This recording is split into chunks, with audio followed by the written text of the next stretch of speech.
Hey, what's up? What's up? What's up? What's up?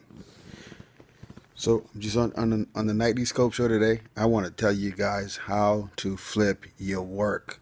So, this Periscope thing is so amazing. There's so much great things with social media, and I find a lot of people saying, "But I don't have content. I don't have content." You have content. What's up? Pure KC Designs.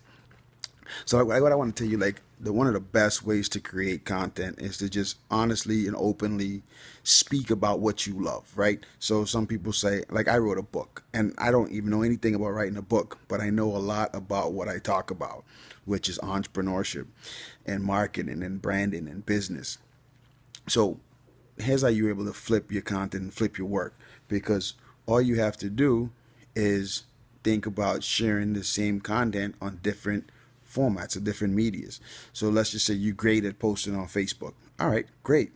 So you post an inspirational post or whatever in your niche or your arena. Elaborate on that post on Periscope. So you may, what's up, Jonas? You may have. Well, let me turn it down a little bit. You may have some inspirational. What's up, Renee? What's up, Jojo? Yeah, you may have some really great content on Facebook, and then you go, you know what? Let me elaborate on that on Periscope. So now you go on a video stream and you elaborate on it.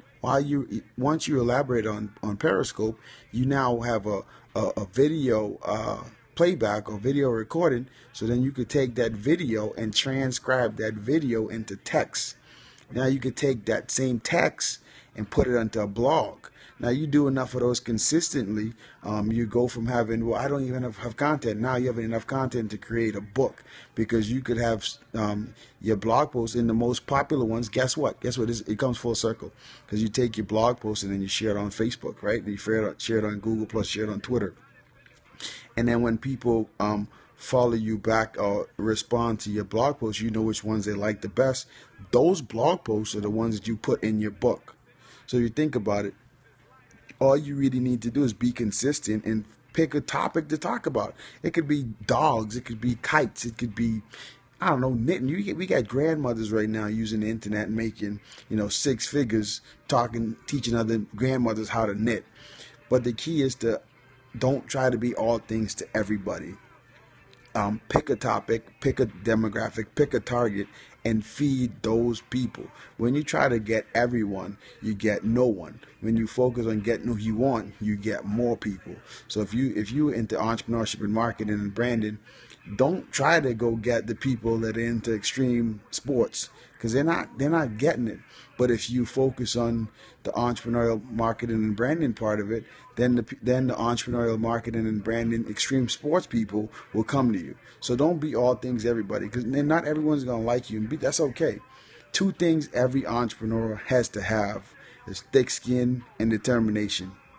Oh, and before I forget this, don't try to be perfect either. Forget being perfect. There's no reason to be perfect.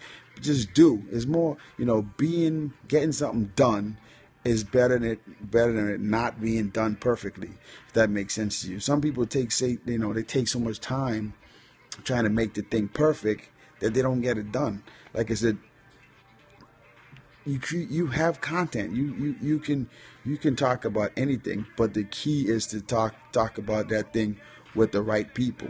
So just look at it like this: if you're into hockey, right, and you're at a hockey game and you're trying to sell basketball jerseys, you're not gonna sell any jerseys.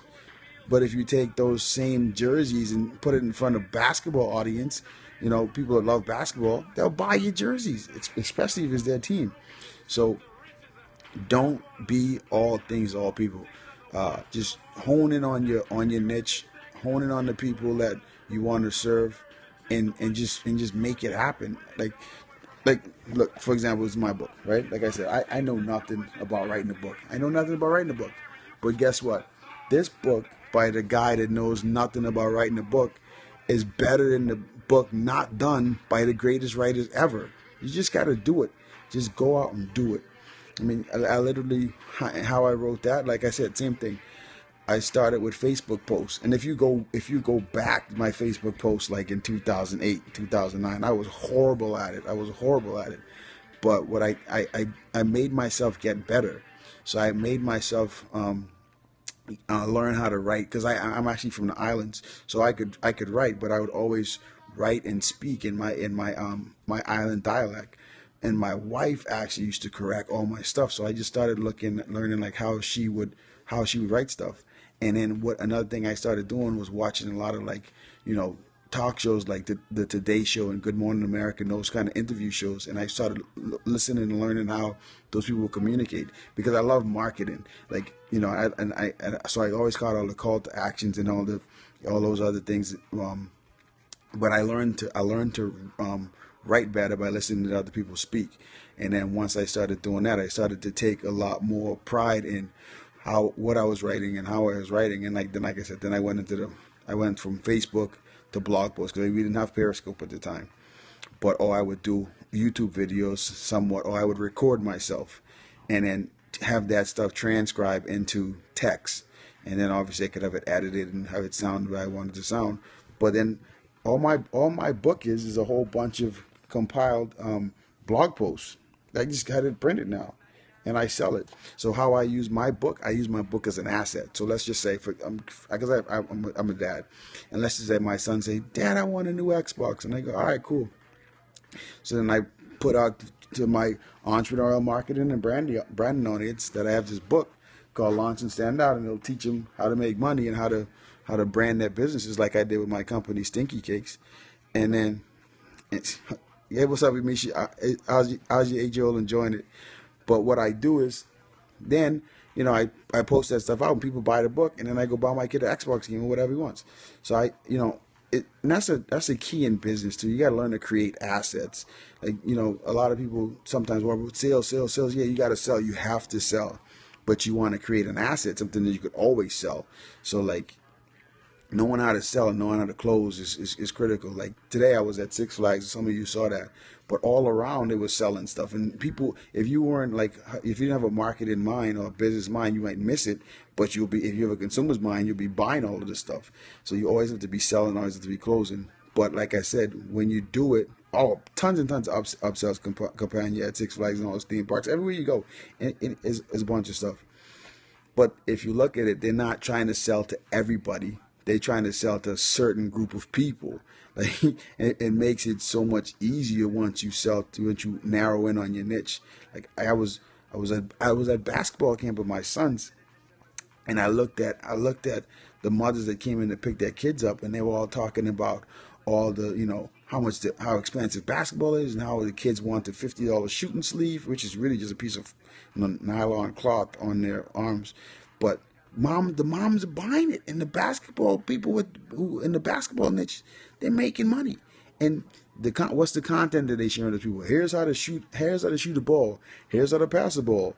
Here's what Steph Curry does every day to get his shot better. And then the kids buy into that stuff, and then they tell the moms, "Hey, mom, I need this thing," and then they go buy it.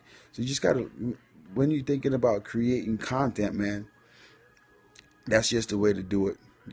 Companions, that the son's got one. You just have to, you like I said, the best way to have content and constantly create content and flip your content is to narrow in on your niche and just talk to those people, because you can never ever talk too much about a topic to people that want that information. For people that don't want that information, they may find you annoying, they may find you spammy, they may find you whatever, but they don't really matter, because they're not going to buy anything from you. But the people that into the thing that you're into, you can never have too much content. You just can't. It's almost impossible. It's like if someone's into video games, you can never talk about video games too much to them. They always want it. They always want more. They like, yo, what's next? What's next? Like sometimes on Facebook, I'll take like a day or two break from motivating the entrepreneurs and marketers and branders and business owners. I'll take a break, right? And then people message me like, "Mike, you okay? I haven't seen you post the Good Morning Entrepreneur post." Like, that's just what it is. Ryan, just let me know if I got to wrap it up and what we got to do, so we can move on to the next one if anything's going on. So yeah, we got who should we be following, Ryan? Let me know. If you have any questions, you could shoot any questions to me too, and I respond to the questions as well. All right, what's Jonas's username?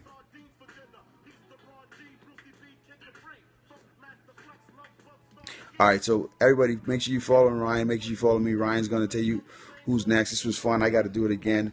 Oh, Jojo 90 Mart. So hop over to that one, and we'll see you later. All right, peace.